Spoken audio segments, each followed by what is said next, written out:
Do your kids argue and fight? In fact, there'll be as much arguing and fighting as you allow.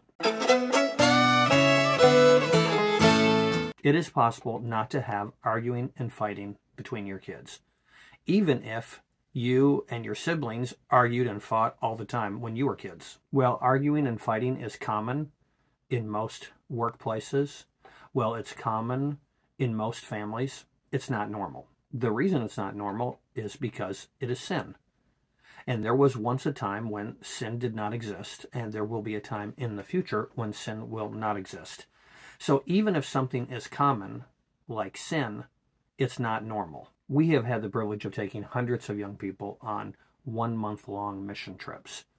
And we have never had arguing and fighting among the kids in our groups because we don't permit it. It's interesting that the very first sin mentioned in the Bible after the fall, after Adam and Eve are put out of the garden, is a fight between brothers. In sinning, Adam and Eve had lost their moral authority, and what naturally flowed from that was arguing and fighting among their kids. One thing for sure, the very first fight that Cain and Abel had was not the one mentioned in Genesis chapter 4. Many of us grew up in homes where there was a lot of fighting among the kids. Happily, the standard is not our experiences, but it's the Word of God. Therefore, we can insist on correct behavior from our kids, even if in our own homes when we were children, that was not the case. What we're looking to do is inculcate biblical values into the lives of our kids. As you may recall, my wife and I raised 6 kids.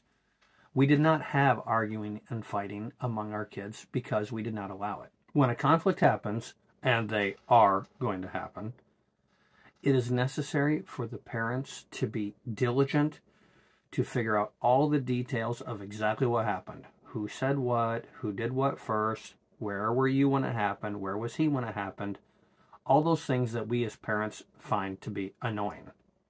This is going to take time and energy.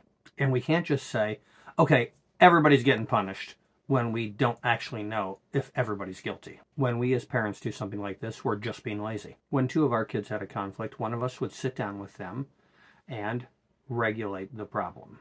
If necessary, we would talk to them separately and then together, but we would then regulate the problem. And after that was done, we would ask them to do 5 things. Number 1, look each other in the eye. Number 2, ask forgiveness for what you did wrong. Number 3, give them a big smile. Number 4, tell them, I love you. And number 5, give them a big hug.